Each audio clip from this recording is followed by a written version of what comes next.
Hello, everybody. My name is Chris. So this topic is about immigration. So you see that we've been through this before during the Bush era. Look at 2000 and 2008.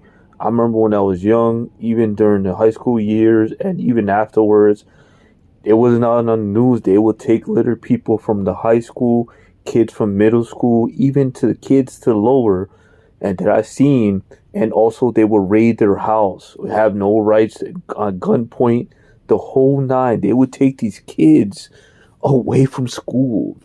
That's the odd part, and people don't talk about this. So, if Trump wins, right? Because I'm not a big Trump believer. Like I said, I'll argue back and forth. I think Biden is better because you have to think about the student loan forgiveness, the inflation, your prescriptions, a little things like here he helps you. Not saying he's the perfect candidate because nobody is other than Jesus Christ, right? So this evil will battle. They're talking about mass deportation. I hope not, because you got to look at it like this. They've been through this stuff. I support migrants from all over the world because this country was built on migrants. And some other dude was talking about some other nonsense. Of course, if their situation is right, they're interviewing younger people, a lot of other stuff, because their situation is very well. They probably are working, doing well, and they don't come from a migrant's point of view. You have to ask them people from the migrant's point of view of what they go through, because they're sold a dream when they come here and they don't realize. Because I remember when I lived overseas, people will think that America gives you the money, they'll give you a home, they'll give you all this stuff, and it's not entirely true, because you have to find out for yourself many steps and forms to get a home and to sustain it and to find work, because the cost of living here is bananas, right? So I will say expect deportation to a certain limit. If Trump wins, I'm not a big Trump believer, because I know that he bans Muslims, he does a lot of stuff because the devil uses us as a pawn. You get it? So God is right there in his body, evil as fuck, and I see their eyes and their behavior, and what he's doing to Joe Biden right now. He's giving them that forgetfulness shit, because he's playing the other card. Remember George Bush Jr.? Think about it. During the 8 years, he was fucking super fucked up. He brought this country to war. They lied about it. They lied about the whole 2008. So I'm saying that God could still do that back in the days when we were limited with the internet and all this stuff. Imagine 20 plus years later, or excuse me, you could say 16 years later, after he left office, because Obama took over a shit show. I will say, look at how the pandemic happened with a Republican president. That's why I said look at the Republican presidents, and not saying other our candidates are perfect, because it's the circle around them that blocks all this stuff. So I'm a big migrant supporter because I'm Hispanic, and I know my ancestors here were migrants too, of course.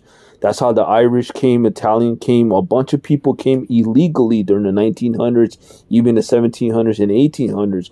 Now that U.S. Customs has built was also protect you, which is kind of bullshit in many ways. You could read that bullshit a lot of ways because they're highlighting the badness, but they don't see how with migrants the economy goes boosting. So I try to stay away from this, because I always talk about gang stalking, but to gang stalk somebody that is a migrant that is so schooled, because a lot of things do happen to them, it is God again, very powerful and evil, fooling us by the information. And I know Jesus is there looking at them like, look, between the lines, bro. You're blaming these people who want a better future, and I'm there with them all the time, saying that he's there all the time, and you should read between the lines of the history of what they go through on a daily basis, because God is the devil. And they don't believe this stuff, that what they'll go through. And mass deportation is very sad, that they're going to go in their home because of their legal status. They did the same thing with slaves. They did the same thing with a bunch of other cultures. The Native Americans, they migrated them from all of their homes to New Mexico. There's a book about it, The Life Path. And I was like, I forgot to bring that up the other time. So think about all these things. Hopefully I'll give you 5 minutes. So like I said, it's sad as fuck. These people also look at the rejection applications. How many people apply legally and get rejected with no refund? That's all over the world, especially South America. They get rejected. So look at that. The applications are in the millions. So we come here illegally. I'll give you 6 minutes.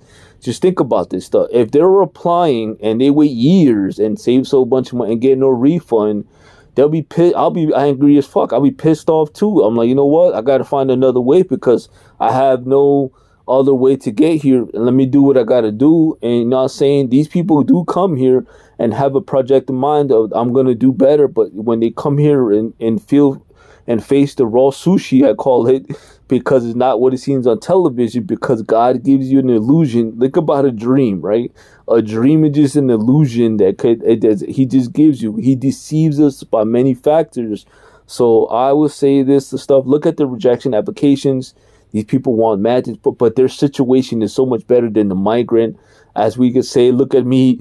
I'm homeless right now and I'm poor. I'm getting gang stalked, and somebody else doesn't see this, sees it as some type of mental issue. No, I know what I'm talking about. I've been through this. You didn't see shit we seen. We love everybody. Take care.